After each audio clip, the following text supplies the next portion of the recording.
there, it's Gary Parrish. Welcome back to the CBS Sports Eye on College Basketball podcast, where we sometimes discuss camel fighting, dodo birds, leaky black. Matt Norlander's here with me. If you're keeping count at the top 25 and 1. Oh boy. And I don't know why you would be, but if you are, it's been updated 7 times now over the past 8 days. The transfer portal. I thought once the season was over, I'd get to stop updating the top 25 and 1 every day. Turns out that's not true at all. And Norlander, I want to talk to you first about the happenings at Duke, because the Blue Devils, we now know, or at least we're now operating with the understanding of, they're going to lose Kyle Filipowski, Ryan Young, Jared McCain, Mark Mitchell, and we just learned earlier this week, Jeremy Roach. He says he's entering the draft and the transfer portal. I don't know that he'll be picked in the draft, so he'd be playing college basketball perhaps somewhere else next season. That means Duke is now set to lose top 4 scorers from this past season, 5 of the top 7. Tyrese Proctor, Caleb Foster, I guess Sean Stewart are the only rotation players expected back. Regardless, Duke remains, and I don't know if you've seen this, the favorite in the betting markets to win the 2025 NCAA tournament. That's at least according to FanDuel, largely because of the strength of a top-ranked recruiting class headlined by Phenom Cooper Flagg. So here's my question for you. Yeah. Do you remain a big believer in what will be Jon Scheyer's third team, or are you starting to get concerned that they're going to have to replace a whole bunch of important pieces and be heavily reliant on a bunch of freshmen? No. I'll tell you what we're not going to do right now. What we're going to do? Great to be back. It's great to be back on the show. This is an early morning Thursday, mid-April pod, by the way, for you folks out there. What we are not going to do is play the "How concerned are we about Duke" in the middle of April game. That is what we are not doing. No. I don't mean to cut. Look, maybe I should have taken this to a different podcast. My concern level is subterranean now. But I need to know your concern level for the Blue Devils right now. I'm not even joking. I'm being a little serious. Here's what I mean. Okay, take level of concern out of it. All right. Yeah. I walked right into that. That's on me. That's on me. All right. Yeah.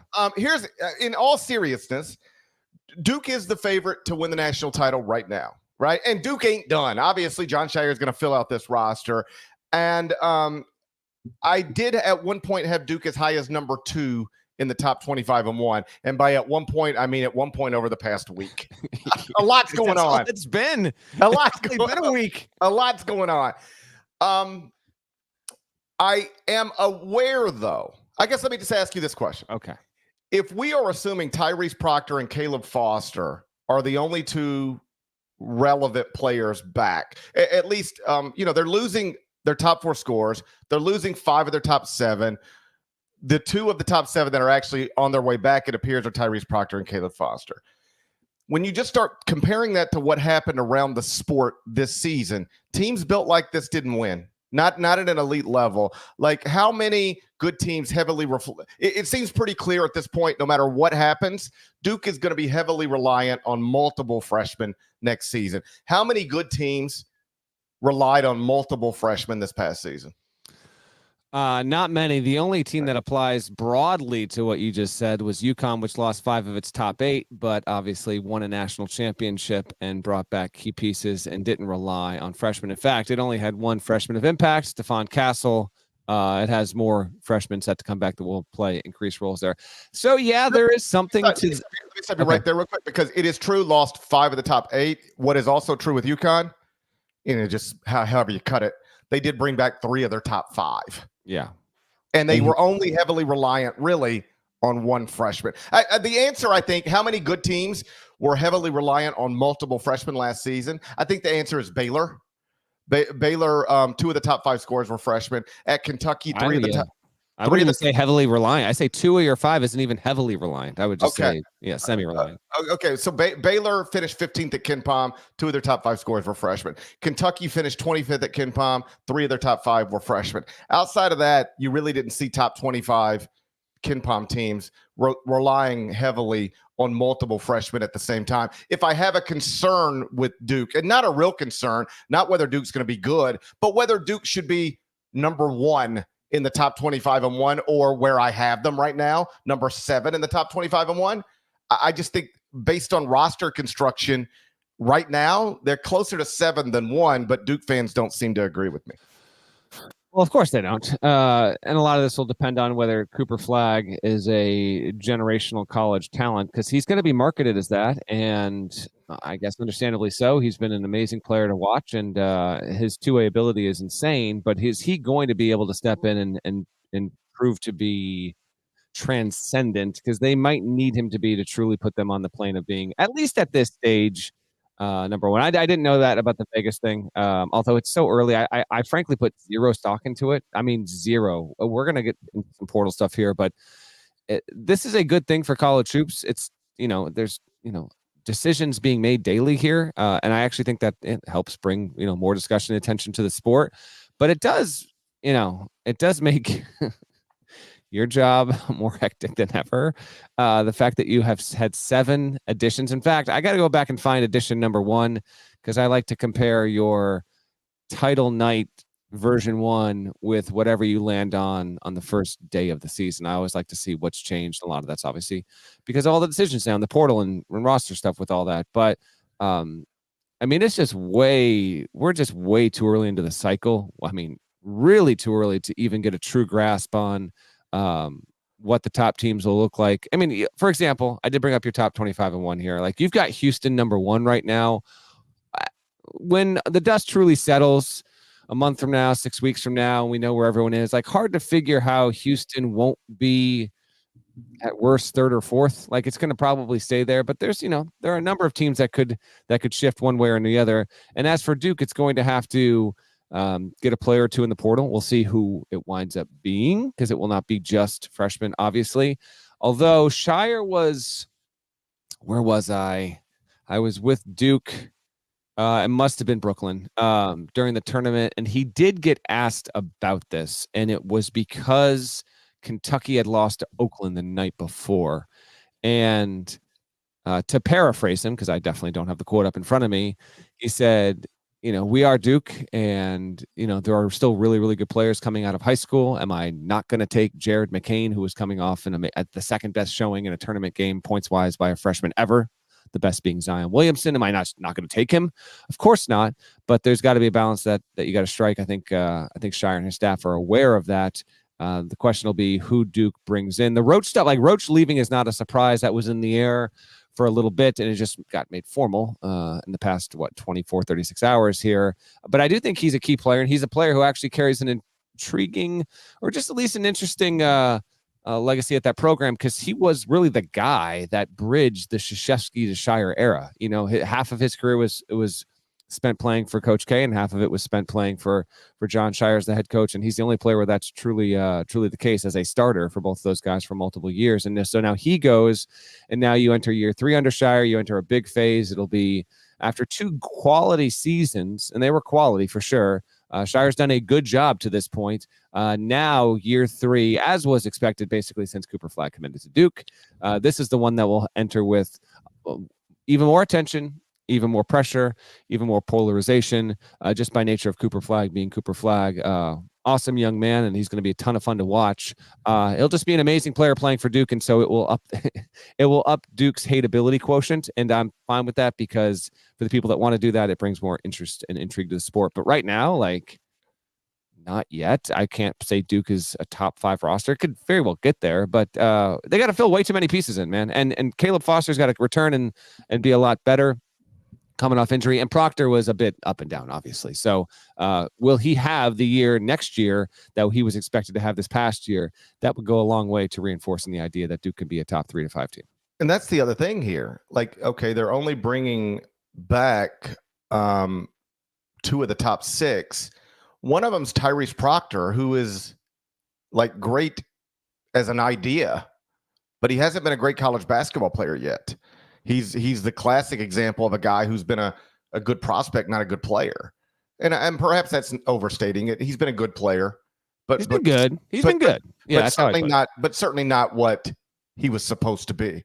I think some people had him on preseason All-America list heading into the season, and he certainly wasn't that. I like Caleb Foster. I think he could have a breakthrough season. He had a couple of really big games. He was a little bit up and down till the injury, but like, I believe in that. I believe in second year Caleb Foster. I guess here's my question for you, and this is where my point of concern is. Forget how it turned out. what would you rather have if I could just give it to you? Antonio Reeves, Trey Mitchell, and Kentucky's recruiting class last season, or Tyrese Proctor, Caleb Foster, and Duke's recruiting class this season? Answer that question and see where the conversation. I'm going Duke because the main player in this could really be the difference. At Kentucky, you might have 2 top 5 picks in that class. Yeah, there's a lot of factors. I mean, and Reeves, and I think Antonio Reeves is better than any of the Duke returning players. So you like Kentucky's roster from this past season, right? Right now, I'm just saying it's comparable, and Kentucky just finished 25th at KenPom. So when you start saying Duke should be in the top 3, didn't have a guy like Flagg on the roster. That's my only thing. Like Flagg could truly be, could be the best player in the sport next season, and along a big part of that is his insane defensive ability, and Kentucky didn't have a dude like that. So that's what makes it intriguing. I agree with that. I just think it's an interesting conversation. This is the biggest program in the sport. It's the favorite to win the 2025 NCAA tournament, but the roster construction as currently presented doesn't go hand in hand with college basketball success in recent years with the transfer portal and name, image, and likeness. That's the only thing that I find it sort of interesting to dive into. For instance, if Duke does win a national championship, it will, we agree, largely be on the backs of freshmen. And so that would be the third team in modern history that could win a national championship largely with freshmen. 2012 Kentucky's another example. 2015 Duke, another example. I guess I went and looked at those. 2012 Kentucky, yes, everybody remembers Anthony Davis. But from 2011 Kentucky, they brought back 3 of the top 4 scorers from that team and then added Anthony Davis, Michael Kidd-Gilchrist, Marcus Teague, all of that on top of it. 2015 Duke, they've been brought back from 2011 Duke, 3 of the top 5 scorers. And then they added Jahlil Okafor and Tyus Jones and Justice Winslow on top of that. Kentucky doesn't have that. I mean, Duke this season doesn't have that much to provide a base for the incredible freshman class. And that would be my concern. Not a concern that Duke's not going to be good, but is Duke really going to be preseason number 1? Based on the current roster construction, that's not usually the way it happens these days. Yeah, it will be the latest, big storyline as it pertains to that. Also keep in mind, and I know you know this, but winning the tournament versus getting to be a 1 seed and doing all two different things, and we'll see how consistent they can be. But there is more roster intrigue perhaps than expected at Duke, and that obviously brings a lot of attention and curiosity to the sport there as they try and figure out who they fill, and then where Roach winds up going, we'll see. He's being courted by a lot of bigger name programs, quality veteran like lead guard. So he's I don't know if he's the best player. He's not the best player in the portal, but I'd say the value he carries and the experience, to me, puts him among the 15 or 20 most important names in the portal, and we'll see how quickly he makes his decision. So Duke has been losing guys to the NBA draft, to the portal. You know who's been gaining guys? Oh, I'm aware. The Indiana Hoosiers. Let's go. Oh, we're back, baby. We're back. I wish I could cut myself open right now and you could watch the blue blood pop out. I thought the Boilermaker was in there. Oh, no. Okay. I told you a lot has changed. Oh, there was an exorcism. Okay. I haven't been on the past few pods, so if there was something gruesome. Okay. I can't even begin to tell you what you've missed. Oh, there's a lot going on. Indiana's adding big-time players, but is it going to create a big-time team? I'll ask Norlander that next. First, a word from our partners. And they're starting to get in the groove. So impressive. Block your schedules. Aces are coming to CBS Sports Network. All right, Norlander. It's been a big week for Indiana. They got Myles Rice out of Washington State, got Oumar Ballo from Arizona. So now some people do have Indiana in their preseason top 25. Some people. All people? Not all people. I've stopped short. Tell me if I'm my gosh. I've stopped short. Tell me if I'm wrong, because I'll do it. You're wrong. Oh, I'm wrong? Tell me why. I don't know. Just seemed like a good way to go. It seemed like a good way to go on this Thursday morning. why I'm wrong. Tell me why you don't have them top 25 and 1. Because I don't know who's gonna make a shot for these dudes. Rice can shoot. Okay, then why does he miss 3 out of every 4 3-pointers he takes? Was it really 25%? 27.5. I saw him hit some big shots there. So okay. I could put you together a highlight video of me making some big shots too if you want me to. Could you? I mean, if you give me it, I mean, I probably need Zoe to edit it, but I can get it done. I can get it done. Okay, so like if I say like Myles Rice, oh wow, isn't that the kid from Washington State that was amazing? Yeah, okay, great. That sounds great. Trey Galloway's back. Mbako's back. Malik Renew's back. Oumar Ballo is enrolled. That like sounds great. And then you go, okay, Myles Rice shot 27.5% from 3. Galloway's 26%. Mbako's 32.7%. Renew's 33.3%. Ballo doesn't even take them.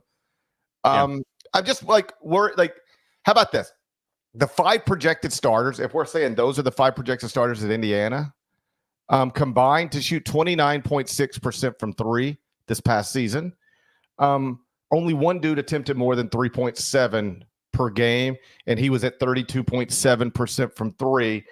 I wouldn't look this up. No team in the top 20 at KenPom this past season shot worse than 34.4% from 3 on the season. Now, that obviously includes reserves, the entire roster. I ain't trying to go through Indiana's entire projected roster, but just know the 5 dudes that look like they'll be on the court more often than not for Indiana next season, like none of them are accomplished, proven, or even good shooters.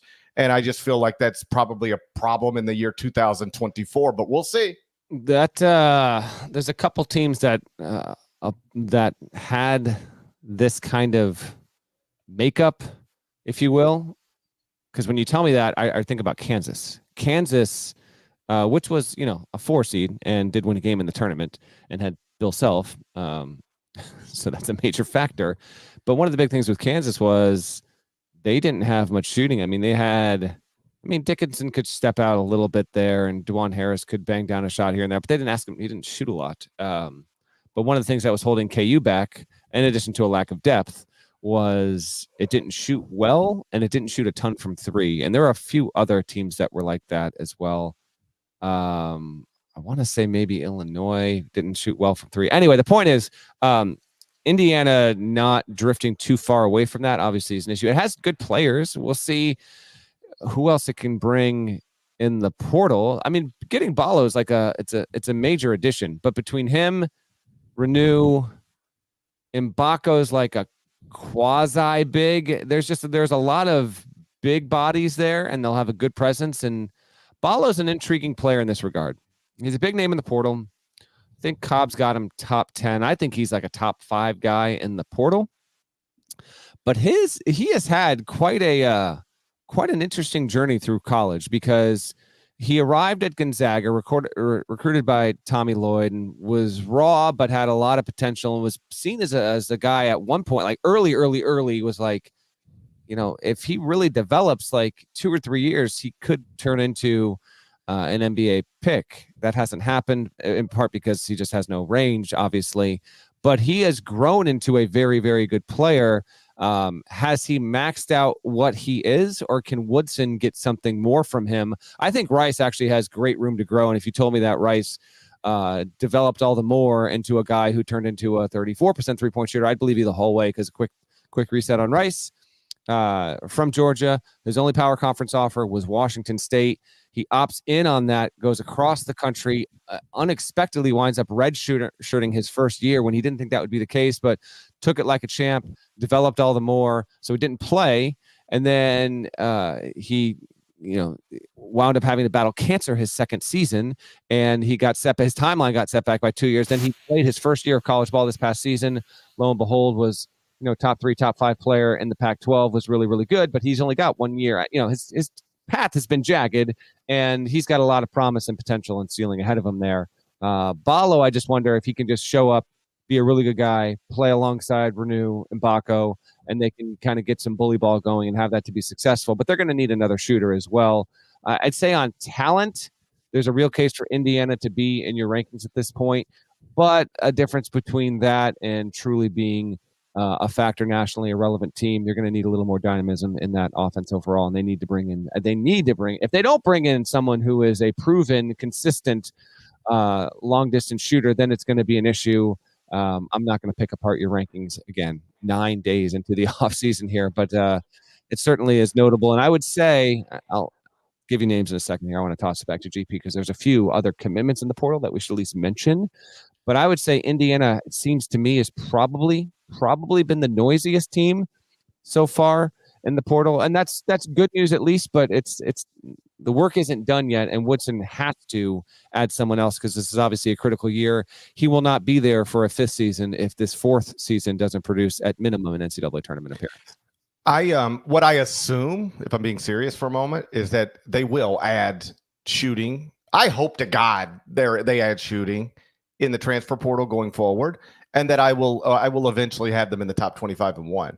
I do think, and perhaps this is not exactly the way to put it, but you'll get the point. Like, I think it's a top 20 fantasy roster. Like I like the names on it, but I don't love how they fit together.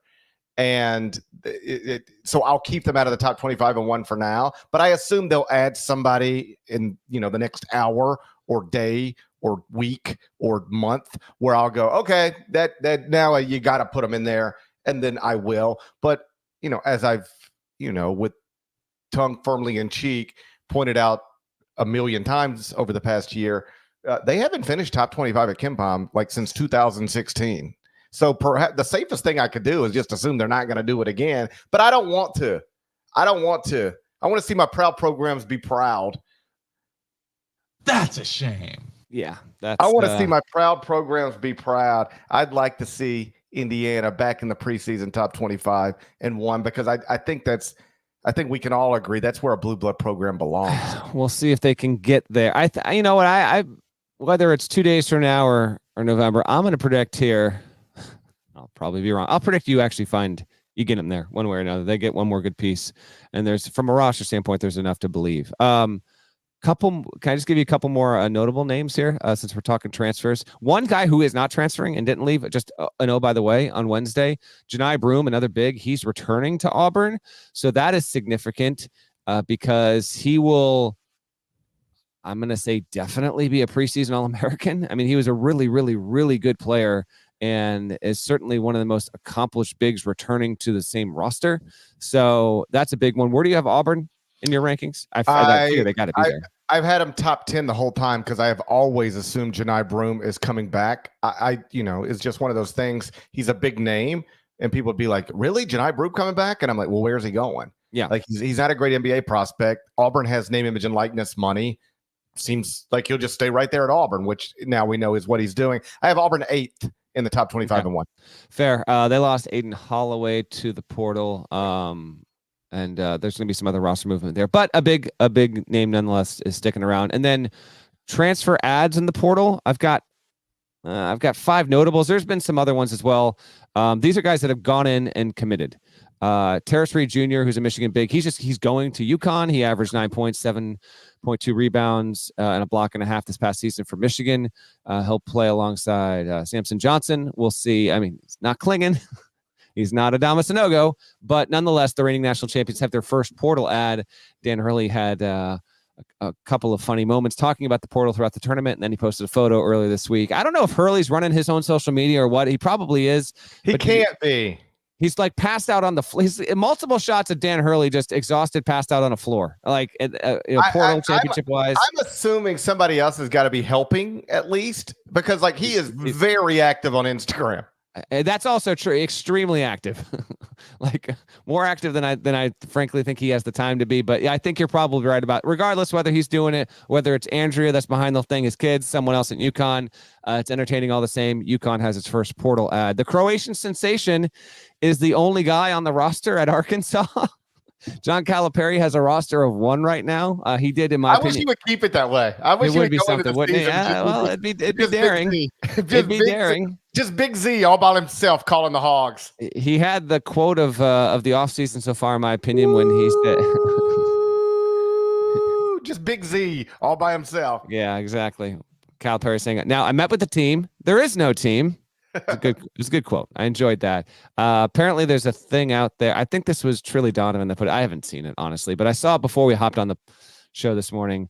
Allegedly, Jerry Jones, he of Dallas Cowboys infamy and obviously former Arkansas player way back in the day, apparently getting involved in the NIL game and trying to offer big bucks. We'll see. Right now, Calipari has a roster of one. Zvonimir Avicic is going to Arkansas. Aaron Bradshaw, another big, he's going to Ohio State. Speaking of Kentucky, he has left UK to join Jake Diebler's program there, and that is a good get for the Buckeyes, who are building out something, solid roster around. I've got Ohio State in the top 25 and 1. Okay, like they've also added Michi Johnson. Yes, I like Ohio State. Okay, they will be a team to follow, unquestionably. They've got new coach, surprising hire, even though he did a good job taking over for Chris Holtmann in a wild carousel cycle. Diebler getting that job was as surprising as maybe anything, and I know that's not a small statement there. And then 2 more commitments: Tremont Mark to Texas. I actually think that's a pretty big one. There are other guys from Texas who are leaving. I'll get to that in a second. But Longhorns add Tremont Mark, who was a productive player. Speaking of Arkansas, under Muss in obviously a major letdown season. So he goes to Austin. And then Kylan Boswell, kind of bring it full circle with Ballo leaving Arizona to go to Indiana. We got another former Arizona player leaving to head to the Big Ten. He heads back home to where he's from. He's going to play at Illinois. And Boswell had some really good, kind of similar to Proctor. Got all sorts of connecting threads on this Thursday pod, GP. Some really high highs and some nice moments, but man, were there some really disappointing stretches there for Boswell this past season. He gets a new start. He has potential, and we'll see if it comes to be, of being one of the more impactful lead guards in the country. I'm already twisted about where I'm going to put him in our top 101 preseason players list, because I could see a world in which Kylan Boswell completely figures it out and is like, no, that's a top 20 player in America. Or I can see a world where it's like, why did we have him on the list? So that'll be intriguing to know. I've got a couple of big names going to the portal that I just want to mention, but before I get to that, any thoughts on Bradshaw, Mark, Boswell, anyone else? Like Arizona and Texas have got like a lot of roster. But Texas had a moment the other day. They add Tremont Mark and 2 Indiana State starters. And I'm like, oh, wow, I'm about to get them into the top 15, maybe the top 10. And I swear, between the time I wrote it and sent it to our editors, 2 Texas players went into the transfer portal. I guess Tyrese Hunter and Dylan Mitchell. That's right. And so then it was like, oh, well, I guess I got to drop them. So I filed one that had Texas in the top 15. I had like Texas, like, let's say 20th. I filed one that had them in the top 15, and before it could publish, I had to drop them down to 26. That's where we're at. So a lot of coming and going there. And Arizona, in addition to Boswell, Ballo, did you say this? If you did, forgive me. Pella Larson announced I did not. Yeah. Okay, he's in the NBA draft and not maintaining his college eligibility. So that'll be the next update to the top 25 and 1. I have to move Arizona again because they just lost another important piece. I assume, just like with UConn, here's what I actually assume is that UConn's going to keep adding pieces, and by the time we get to October, I'm going to say UConn's number 1 heading into the season. That's where I think. That's where I think we're going to get. But I don't assume you're going to get people that you don't have. I assume you're going to keep people who haven't made announcements that I think you'll keep. And other people I think are going to leave, even if they haven't announced. I'll project them gone. But, I don't assume you're going to lose Rylan Griffin until you lose Rylan Griffin. And I don't assume you're going to add Rylan Griffin until you add Rylan Griffin. And so for now, I'm going to have to drop Arizona. I assume they'll get enough done in the transfer portal to move back up. But losing Larson is obviously not ideal, or at least I don't think it's ideal. In all seriousness, the one player Indiana could really use is Rylan Griffin. It's serious, man. I'm not even kidding. You tell me Rylan Griffin, and I don't even know if he's considering it, but you tell me Rylan Griffin goes to Indiana. I'm insisting you put IU top 20. That's all. Like Indiana and Alabama need to work out a deal. Like, hey, send me 2 of your shooters up to Bloomington. We'll send you 2 dudes down to Tuscaloosa. Exactly. Like they need to work out some sort of partnership there. And on that note, by the way, I'll give a couple big portal names we have, but there is a news peg to all this. I mean, this has been expected, but on Wednesday, the Division I Council unanimously, I'll read directly from the release here. So the Division I Council on Wednesday unanimously adopted a package of rules changes to allow transferring student athletes who meet certain academic eligibility requirements to be immediately eligible at their new school, regardless of whether they transferred previously. The council's action will be official. These are my words. Council's action will be official later this month when the D1 board ratifies it. NCAA statement continues. Specifically, to be immediately eligible after a transfer, undergraduate student athletes would have to have left their previous school while academically eligible and in good standing, not subject to disciplinary suspension or dismissal, and meet progress toward degree requirements at their new school.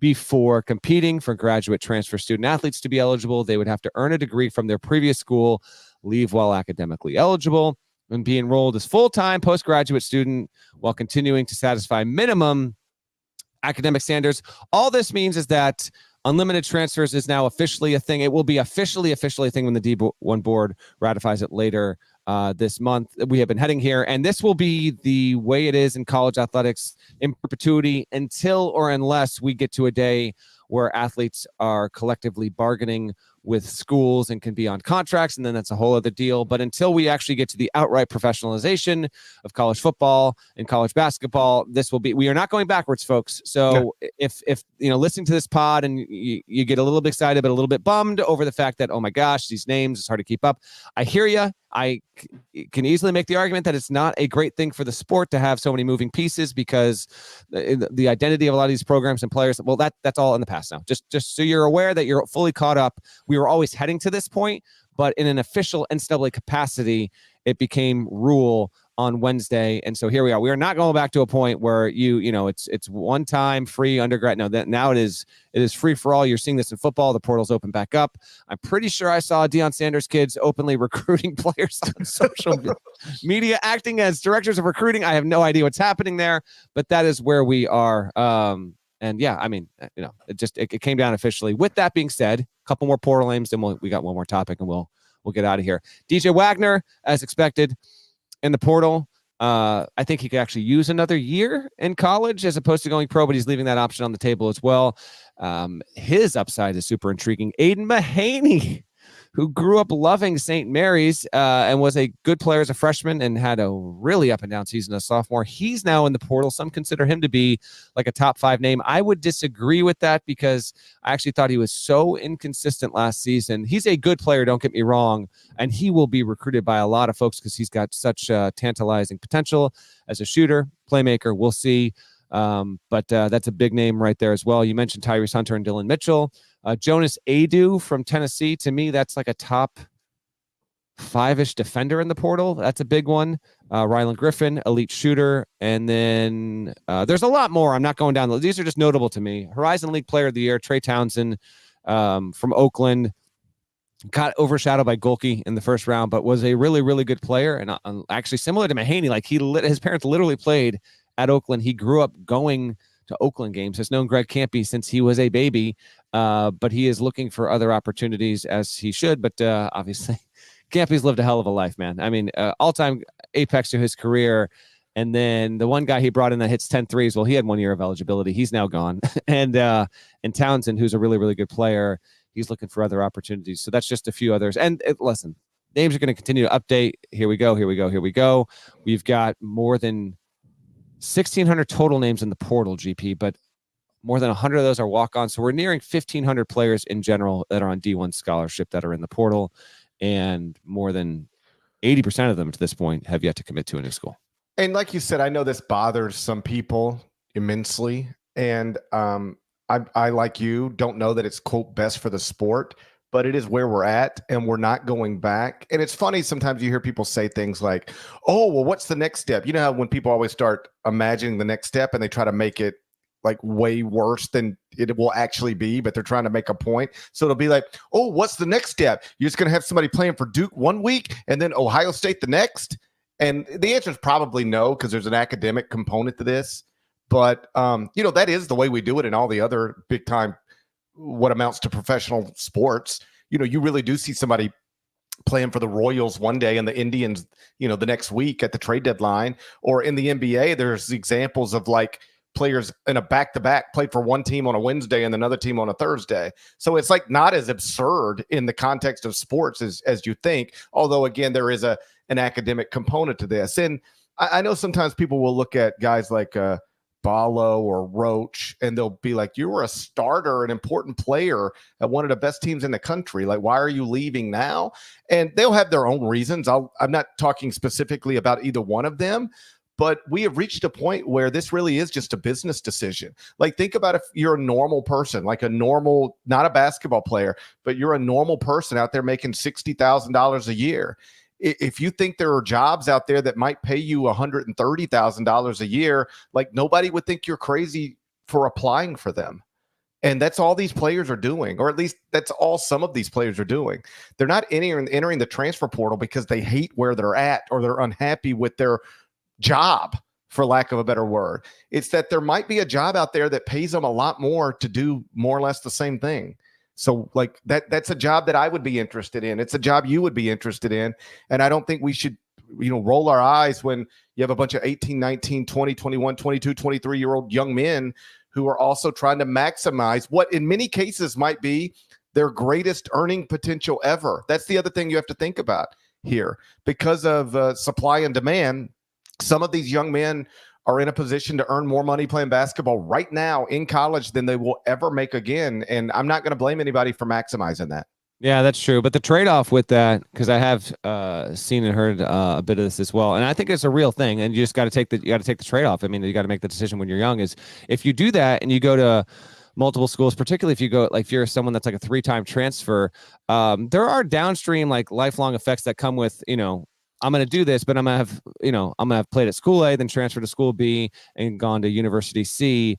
And as opposed to if I think I might have potential at one school, then I might be set up not for life necessarily, but if you're associated heavily with one specific school, the alumni network, the actual connections there, I actually do. If you're not someone who can make a living long-term playing basketball professionally, I'm talking even overseas, let alone NBA, then there actually is a benefit there that's hard to see. And I understand when you're 19, 20, 21, but you talk to guys who are now even early 30s or, 40s or 50s and the stuff that has helped them over the years, just having that actual alumni network is a real, extremely beneficial thing. And that is just part of the trade-off here. You get the short-term money, which is very impactful, and you might be able to make more now than ever before.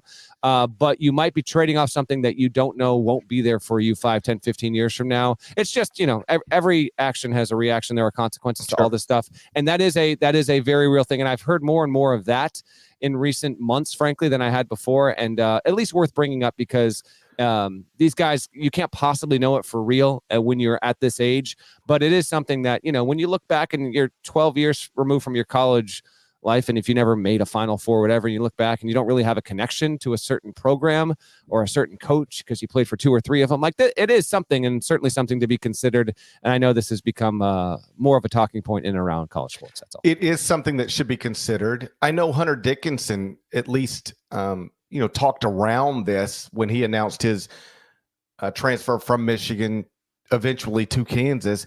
He said something along the lines of like, there's an alternative universe where, he's going back to Michigan football games for the rest of his life, taking selfies with people as a former All-American who played for the Wolverines. And he has given that up on some level, and he's aware of that. It won't be, he can probably still go to a Michigan football game when he's 35. Nobody's going to try to fist fight him. But, it won't be quite the same because he did leave that place. So I do think it's a real thing. I think it is also, in some cases, often overstated. You hear it all the time, like, if you stay true to this school, then you'll always be a, Blue Devil or a Vol or a Tiger or whatever, and then you'll be taken care of for life. I think that part is often overstated. I know there are examples where people are really walking around, and because they played at North Carolina, they have a successful career because of those ties. I just know that I've seen a lot of poor former college basketball players who stayed connected to big time schools, and they just get forgotten about. So the idea that if you stay loyal, you'll be taken care of, that's just not always true. It is sometimes true. And it absolutely, I always try to think of it this way. If I were advising my son in a similar situation, it is something we would discuss. We would discuss all this stuff. My main point in what I was saying is I don't think it's crazy for young people, even if they are, quote, happy in their current position, to at least see what else is out there by entering the transfer portal, because in some cases there's really, like, for some of these families, there's life-changing money out there. Not only that, but it can also work in the inverse, because Cam Spencer, national champion forever, and he started at Loyola, went to Rutgers, but being a starting guard on a national championship winning team for UConn, obviously he'll forever have an association with that university. It can work that way. It can also work that way if you're a guy who grows up, born in Omaha, Nebraska, chooses to play at the University of Washington, and then you transfer after 2 years to the University of Kentucky, and then you play a role on a national championship winning team, and then you flash forward 3 decades into the future, and you become the coach of the University of Kentucky. It can cut both ways, GP. Hey, I haven't talked to you since Mark Pope became the next head coach of the Kentucky Wildcats. So I want to ask you your thoughts on that. We'll do that next. Then we'll get out of here. First, a word from our partners. Well, you need the sports news anywhere. We've got breaking news to bring you. Then get your sports anytime you want them. Big trade news overnight to discuss. Because we know you need sports all the time. A lot of movement in the rankings this week. A legend adds to their legacy. We're bringing you that breaking news right here on HQ. CBS Sports HQ, anywhere, anytime, all the time. Dan Hurley, Scott Drew, Billy Donovan, Nate Oates, Phil Jackson. Turns out the next head coach of the Kentucky Wildcats is actually Mark Pope, former UK standout. You broke the news. Just your thoughts on Mark Pope being the head coach at UK. That's a story in and of itself, by the way. Real quick on that, we'll get into it. But so you did a couple pods. I appreciate you, because I had previously set up a little mini family vacay with the kiddos. My oldest one really is taking to skiing, likes to ski. So we had to drive all the way up to Vermont. And before all the Pope stuff was the Drew stuff. That was something else. I skied to the bottom of a hill with my kid, and I had a text message waiting for me. And I was like 9 minutes prior that was like, Scott's not going. And I was like, well, this surely must be out there. And I was like, is it out there? And I was told it's not out there. I was like, okay, then we'll here we go. Then we'll do it. And Scott Drew. And oh, by the way, when this is happening, dude, weirdest thing. So I had that message waiting for me, and I had 3 Texas messages that OJ Simpson had died. And when I tried to like really unplug, which eliminated him from contention to being Kentucky's next head coach. I think there were other things that eliminated him. But I because of trying to unplug for a few days there, I missed that entire, and I'm very, very thankful for it. I'm sure it absolutely took over the world. But the whole OJ Simpson dying thing, I just was removed from that entirely. But apparently that happened, I think, within minutes of the Scott Drew stuff. I don't know. It was Scott Drew killed OJ Simpson by remaining at Baylor. That's what you're saying. Is that what you're implying? Not implying at all. In fact, you went there though. You just explained earlier that every action has a reaction. Are you now trying to connect some dots? Scott Drew ate a taco salad, decided to stay at Baylor. OJ Simpson, man, just like that. But it was I whipped out my phone to discover text message about Scott Drew not leaving Baylor, and then the family chat, another one saying, wow, OJ Simpson died. I'm like, what? I'm like, well, that's going to be a huge story. Anyway, yes, Mark Pope to Kentucky. How do we recap? So I think it's everything that's happened since then has just been crazy. The process and them getting there was super interesting. I will reiterate what I put out there, because not just my reporting, but I'm telling you this is the case. And I think this can really, really work out, but we got to get to the games. The weird part to me, and I know you talked about this, was them not going after Billy Donovan, and they didn't. They checked in on Billy Donovan, but he's still coaching the Bulls. But it was strongly insinuated to me that he would at least be willing to maybe engage in a conversation there once the season was over, but it wasn't going to happen before then. Mitch Barnhart did not want to wait. And so here we are. Multiple people made the case to me that Mark Pope would take this job on October 31st, let alone 7 days removed from the season. Ultimately, it's been really refreshing and uplifting to see Kentucky fans react the way they did, because I know when I first put the news out there, there was a lot of like, I can't believe this is the guy, because leading up to that moment, it was Drew, and then it was Hurley, and then it was Donovan, and would it be Pitino, and all these big names, OJ, and then OJ. It wasn't OJ, and then you get Mark Pope, who had been a candidate for the job. I just, he just was waiting, lying in wait. Like Mark Pope, he got the job a week ago today. It'll be a week ago once we get to, 11 o'clock tonight. Can't remember. But last month, the Monday of the title game, Mark Pope had his interview scheduled for the following Thursday. So he knew that he was going to get an interview if the bigger names said no. So this was not something where Mitch Barnhart got his nose from everyone else and was like, well, who am I going to? He had set this up, and he is getting his own kind of guy, very different from John Calipari. The fact that Kentucky fans, I would say sold out, but the tickets were free, but they filled up Rupp Arena to capacity and turned away thousands of people for his press conference on Sunday was an incredible scene. And I didn't actually, now if you're Kentucky, you know this, but I had forgotten the scene, didn't remember the scene. But Parrish, I loved that they recreated the 1996 team coming into the arena, the same arena, on the bus. And Mark Pope, as he did in 1996, did in 2024, was the guy off of the bus holding the 96 championship trophy. That was such an amazing. Now this is all tapping into deep nostalgia. I get it. So it was great. It was awesome. I usually I roll my eyes at that kind of stuff. That was awesome, dude. Incredible. And even Mark Pope said, I understand the assignment, and he does. I mean, he does in full.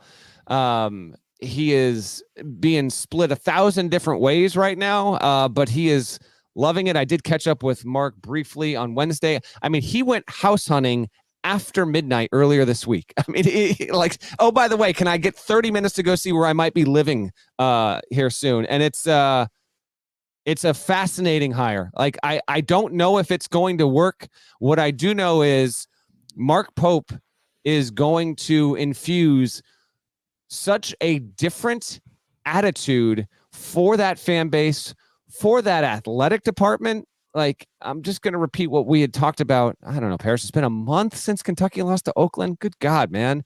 It wasn't just Cal and Mitch Barnhart having a broken relationship. There was just a lot of how Calipari was running the program, and just the temperature in the athletic department and basketball offices now. They're getting a wholesale changeover there that I think is just going to be so healthy. And the way that Kentucky basketball is going to operate will be in Pope's vision, which is going to be way more optimistic. I think this is going to be a program that's much more media friendly, which frankly is probably good for Kentucky men's basketball overall. Yes, the players, the roster is going to be a little bit different. He's still going to get guys. It still is Kentucky.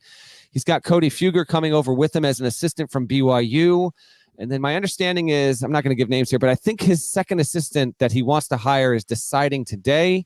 And then we'll figure out from there, because he's looking at the three on the road assistants, the support staff, who's going to be his GM. He is trying to bring a wholesale new approach to how he is running to Kentucky. That is, it's really intriguing, man. I get it. He wasn't the first, second, third, or fourth pick, but he is the guy there now. He is one of their own. He's the latest alum from a power conference program, blue blood program, to be running it. Hubert Davis is doing it. John Shire's doing it. Obviously, it didn't work with Kenny Payne. Mike Woodson's doing it. You're seeing this more and more across the sport, but he's ready, and he's not afraid to basically do it his way. And if it fails, at least he got a chance to do it. He's even joking at this point. Like, he's got the job, 5 years, starts at $5 million, getting paid extremely well. I got a fire truck driving past my house. I don't know if you can hear it. Apologies if you can. But he's almost like, no, this is the dream assignment. And if I fail, well, I'm going to fail doing it my way. And he's got this like confident yet self-deprecating manner to him. Have loved it so far, man. It's been an amazing thing and a really good thing for college basketball, Parrish, to see Kentucky get this guy come in and just be so drastically different from Cal, who, by the way, it still looks weird to see him in Arkansas gear. I'm going to need another couple of months to get used to that. So that's a whole, column's worth of thoughts there, GP. But those are my initial takeaways on Pope. Yeah, I talked about this, last week, so I won't spend too much time on it. I don't want to have revisionist history. This is not what I would have done.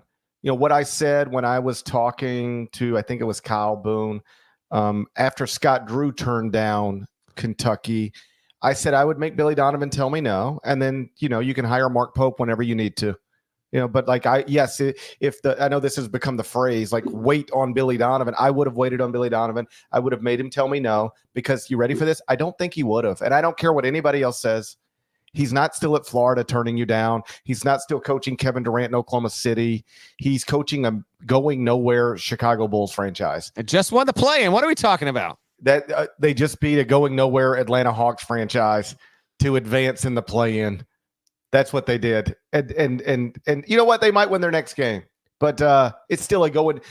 I think there's a better chance that Billy Donovan is fired a year from today than still employed a year from today. So I believe that he would have. Your screen just gave a thumbs up. If you're not watching, it gave a thumbs up when you said that. It agrees with me. I taught my screen to agree with me. I can't get anybody in my own house to agree with me, so I've taught my screen, which frankly is that's who I spend the most time with. It's a win. So I've got my screen to agree with me. I think you could have hired Billy Donovan. I really do, and that's what I would have done. But that's over, and I think Kentucky fans went through like some stages of whatever to get to where they're at right now, which I think is excited and optimistic. But initially, I was on social media, when all the tweets were coming, and they were not thrilled that we're hiring Mark Pope or that we didn't wait reportedly on Billy Donovan. But then it's over, and it's like, okay, this is our guy now, and he is one of our guys. One of us. So he's one of us. So let's wrap our. Although that's the thing. He's one of us, but it is wild to hire one of us from BYU. It's a one of us. That's them. I don't know. It's a conundrum. We're gonna have to. We'll have to have a sit down. We're gonna have to have a sit down. I've thought about that. Trust me. Believe me. We don't bring coaches on this podcast. Rarely. We don't bring anybody on this podcast other than us. We might need to bring Mark on and just like talk through it and be like, help us figure this out. We think you're one of us, but you help us figure. I don't want to put words in his mouth, but they have wrapped their arms around him now. That's what you saw at Rupp Arena on Sunday. It's like, whenever it was Thursday night, it's like, or Friday morning, it's like, I can't believe we doing this. And by Sunday, it was like, this is where we're at. Let's go. Awesome. And he's been awesome. He's saying all the right things. I think I don't know how it happened, but like going and talking to Kentucky Sports Radio and Matt, that's important. Like, it is. It's just important in that state to, and he even said something, and I don't know if he believes this, and I don't know if it'll stand true over time, but it's the type of thing he should say. And he said Mark did something along the lines of, listen, when the fans are upset, I need to listen to them because these are smart fans. They probably, they know what they're talking about. Whereas John Calipari never wants to listen to the fans. No shot. I mean, a 180 the whole way. There were a couple of comments there. I'm not saying Pope specifically was needling Cal. I'm just saying that some of the stuff he said in that introductory press conference it was direct opposition of the way Cal did that. Well, that's all easy though. Like it's like, okay, what did the guy before me not do or say that they really wanted him to do or say? Like that's what I'll do now. It's like you start dating some new girl and her boyfriend never opened the door for her. Well, buddy, watch me. I can't stop opening doors for you because I know that's what she wanted. You never gave it to her. Well, here I go opening doors everywhere. Can't wait to open doors. Like Mark Pope's just walking around open doors right now for a fan base that John for whatever reason, he stopped opening doors for him. If you'll follow along with the analogy here. So he's hit every note, and sort of what I ended up writing by the time I wrote about this on Friday afternoon, like, it's okay. Both of these things can be true. I would have waited on Billy Donovan and made him tell me no. And if he told me no, and I'm not sure that he would have, but if he told me no, then yeah, I would have hired Mark Pope whenever you had to hire Mark Pope. It could have happened like, this upcoming weekend. But once it's done, it's done. And it's not hard for me to imagine this going well, if only because I assume any competent coach should do well at Kentucky, and Mark is competent. It's sort of where I bottom line the column. I don't know that I'd ever said this before, but I do believe it to be true. When I wrote it, I was like, okay, that works. It doesn't matter what you are when you're hired as much as it matters what you are once you are. Like, is this guy ready for this job, qualified for this job? Does he deserve this job? Would he get this job if not for the fact that he played here 30 years ago? Those are all reasonable questions to ask. They also will not matter as long as he does the job now. It never matters what you are when you're hired as much as it matters what you do once you are. That's where Mark Pope is right now. I can appreciate Kentucky fans rallying around them, and I won't be surprised if it gets off to a great start. Yeah, and listen, hasn't won a tournament game. Like the speculation, and if there's lingering cynicism, I think is valid and fair, because Pope's an optimistic dude, an energetic dude. More and more people picked up on my coach's favorite artist thing and realized that he was the one coach this year that voted for Taylor Swift. And I'm not kidding you, man. Like, her power is insane. People then picked up on that after the fact, to the point where you had fans as he was walking out giving him these Taylor Swift bracelets. His daughters were all there. They're huge Swifties. And even stuff like that has helped sway a lot of the vibes there. But he is yet to win a tournament game. And he knows it, and Kentucky fans will be ready to jump on him. If there's no tournament win in year one, a lot of the stuff dissipates there. But he's just a very big change in speed, a different flavor, a different person, a different personality than John Calipari. They were ready for a break, and they finally did. And it's wild how it all came about there with all those changes there. This cycle has been insane. Pope to Kentucky is like, it's the biggest job, but yeah, there's still a lot of other stuff. And by the way, BYU has hired Kevin Young. He's a Phoenix Suns assistant to take over for Pope, and that's notable because it's the final Power Conference job to close. It just closed a couple of days ago. He's going to coach with the Suns until their playoff run ends. That they're the 6th seed, so it could be done in like 10 days, or it could be done in 2 months. But also an unconventional thing there. So Pope's successor is in place. He had a beard. I don't know if you knew this, GP, but you can't. You have to be clean shaven to coach at BYU, to be at BYU, with the exception of, and I don't have all the details on this yet, but you can literally get something known as a beard card.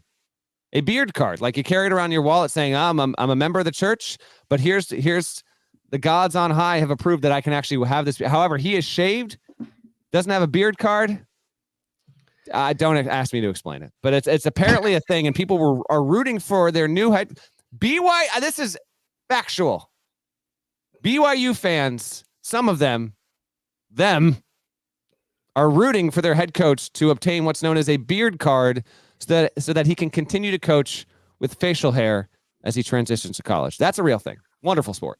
Man, I ain't saying anybody should ever turn down a Big 12 head coaching job. But when we get to the point where they're talking about you might need a beard card. That's correct. We're not getting to the point. We are at the point. I'd be like, are we sure about this? Like, where am I taking my family that I might have to have a beard card to go to work? Like, what are we doing? I need to see one. If you've listened to the show, is there a beard card carrying member out there? I need to see what this thing looks like. Are you allowed to display it in public? Does it need to be shown on the inside of a lapel when you walk into certain institutions around Greater Salt Lake City? I don't know how this works, but I got to know more. I try to be as respectful as I can to anybody and everybody. But buddy, if you don't think having to carry around a beard card is weird, I don't know what to tell you. I mean, I don't know what to tell you. if you were walking around considering getting a beard card or not, like that's weird. That's crazy. I didn't even know this was a thing until 3 days ago. Beard card. Who knew? Well, Mark Pope's a clean-shaven fella, and I saw somebody in the chat say, "Can he recruit at Kentucky?" Here's the thing. Two things, and then we'll get out of here. Yeah. I don't think never winning a game at an NCAA tournament game at Utah Valley or BYU means that you can't win big time at Kentucky. I don't think those two things, like he never did this, so he can't do that. I think he coached at Utah Valley and BYU. He never won a tournament game, but he probably could have if we did it all over again. Whatever. Also, like he's never recruited at this level. I get that. I guess that's true. I guess that I don't think recruiting experience has ever been less important than it is right now. You know what Mark Pope needs to do to be an effective recruiter? Walk in somebody's house with a Kentucky polo on and millions of dollars in Correct. NIL. Was told that Kentucky's NIL operation for the upcoming season approaching $6 million, by the way. That's all it takes. It doesn't. You don't need anything. It used to, and that's why the guys who have been labeled player getters for years. We've known these guys. They've been in a business for 30 years, and they just go out and get players. That's all they get. Those guys have never been less valuable. Because it's like you don't need to have a 30-year relationship with the grassroots coach anymore. You don't need to show up at every grassroots game. He's playing at 9, he's playing at noon, he's playing at 4. I got to be at every one. You don't need to go to USA Basketball in Croatia anymore. You know what you need to do? It's just like NBA free agency. Hey, we got cap space. Follow me? We got more cap space than anybody else. You want to come take our money? We got more than anybody else. That's all it takes. He'll be fine. Recruiting will not be an issue at Kentucky because it's Kentucky and they got money, and that's the only combination that matters right now. Look at us, an hour plus on a Thursday off-season pod. Woohoo! Man. Thumbs up to that. Thumbs up to that for sure. There you go. Peace sign. By the way, no Anderson Cooper. I guess he's done. Oh no. Yeah. Well, did you notice we had word from our partners? No Anderson Cooper. Damn. Might have cycled out. Man, a lot's changed in the past week, and a lot more. And a lot more. Real shame about OJ though, Okay.